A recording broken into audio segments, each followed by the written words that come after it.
Adou, Anaftour, l'aura et l'énergie. Le voyage astral de Maya vers la planète Olimea et le chant des ondes. La nuit était silencieuse, suspendue entre le tangible et l'invisible. Maya, assise en posture sacrée, sentait encore l'appel du clairon vibrer dans ses veines depuis son voyage sur Emaya. Mais cette fois, une nouvelle énergie l'appelait, un murmure venu des profondeurs de l'éther, un chant lointain qui résonnait à travers l'infini liquide du cosmos. Tout est eau, tout est fluide, tout est un. Le chaman, veillant sur elle dans la demi-obscurité, écrasa lentement une perle lumineuse dans une coupe d'eau pure. La liqueur miroitait, irisée d'une lumière profonde et ondoyante, rappelant l'éclat des océans sous les lunes lointaines. Cette fois, ton voyage te portera au-delà des marées du temps, murmura-t-il. Bois, Maya, bois et ressens l'appel des ondes. Maya prit la coupe et avala l'infusion cristalline. Elle avait eu le goût du sel ancien, de l'abysse et d'un secret oublié. Dès qu'elle ferma les yeux, l'univers bascula. Son corps devint léger, fluide, s'étirant comme une vague emportée par une force douce mais irrésistible. Elle sentit une caresse liquide, l'entourer, une énergie mouvante qui l'entraînait à travers les dimensions. Le bleu, tout n'était que bleu, une immensité translucide où la lumière se tordait et dansait en rubans de couleurs infinies. L'air lui-même était une marée douce, pulsante, en harmonie avec une respiration plus vaste, une pulsion vivante qui semblait gouverner cet espace. Puis une voix résonna dans son esprit, plus ancienne que la mémoire elle-même.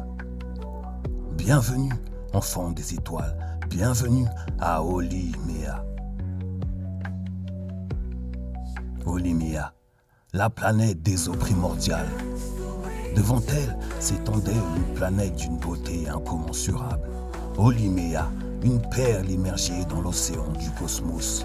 Contrairement au monde de roches et de flammes, cette planète n'avait ni continent ni montagne. Elle était un monde d'eau, baignant dans la lumière du clairon, traversée par des courants d'énergie liquide qui vibraient comme une symphonie silencieuse. Maya descendit doucement. Portée par la gravité fluide de cet endroit, elle glissa à travers la surface de l'eau sans bruit, comme une étoile filante pénétrant un lac d'éther. Et c'est alors qu'elle les vit, le peuple de Nemaï, les gardiens des courants sacrés.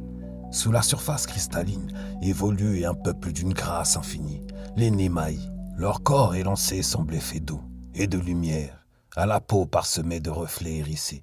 Leurs yeux vastes et profonds contenaient les abysses de l'univers lui-même. Leur mouvement était une danse, chaque geste laissait derrière lui des traînées luminescentes comme des sillages d'étoiles dans l'eau. Ils n'avaient pas de voix, mais leurs pensées résonnaient en vagues dans l'esprit de Maya. Nous sommes les Nemaï, les fils et les filles du chant des ondes. Nous ne parlons pas, nous chantons avec nos âmes. Leur communication était une vibration, une harmonie subtile qui pulsait dans l'eau et résonnait dans le cœur. Maya pouvait les sentir, non pas avec les oreilles, mais avec chaque fibre de son être. Les cristaux de Nétan, les clés de l'équilibre. L'un des Nemaï s'approcha d'elle, son corps ondulait comme l'eau, comme s'il ne faisait qu'un avec l'océan. Il leva une main et une lueur apparut dans sa paume. Un cristal de Nétan, c'est un cristal vivant. Une goutte d'énergie pure, suspendue entre deux dimensions. Il pulsait d'un éclat azur, absorbant et redistribuant la lumière du clairon dans une danse rythmique. Les deux Nétan sont le cœur d'Olimea, explique le Nemaï. Ils filtrent l'énergie cosmique et maintiennent l'équilibre de notre monde. Sans eux, les eaux deviennent muets et le chant des ondes se briserait. Maya contemplait l'objet sacré. Elle ressentit sa résonance dans chaque cellule de son corps. C'était comme si elle tenait entre ses mains un fragment de l'origine du monde. Les Nemaï utiliseraient leurs vibrations pour activer les deux Nétan. Et soudain, Maya vit. Elle vit les fils invisibles de l'univers, tissés entre un réseau liquide et vibrant. Elle vit comment les énergies se fondaient entre les grands courants cosmiques, comme chaque pensée, chaque étoile, chaque être était une goutte dans cet océan infini. La grande marée cosmique de l'unisson des mondes. Au cœur d'Oliméa se trouvait l'abîme de Nélora, un vortex d'énergie où toutes les vibrations de la planète convergeaient en un seul point. Regarde, murmure un émail. Maya plongea son regard dans l'abîme et vit un phénomène stupéfiant.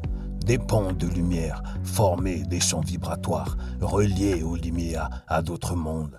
Elle vit Emaya, elle vit la Terre, elle vit des mondes qu'elle ne connaissait pas encore et elle comprit.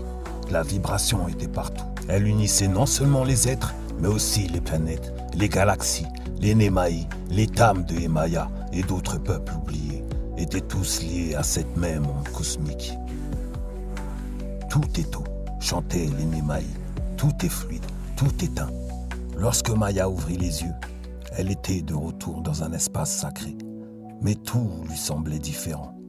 Elle entendait, pas avec ses oreilles, mais avec son être tout entier. Elle entendait le chant des ondes, dans le vent, dans les crépitements des flammes, dans le silence entre les notes d'une musique. Elle savait désormais que chaque vibration était une clé vers l'unité, une clé vers l'éveil. Et alors que l'aube caressait le ciel, elle murmura avec gratitude. Tout est eau, tout est fluide, tout est un.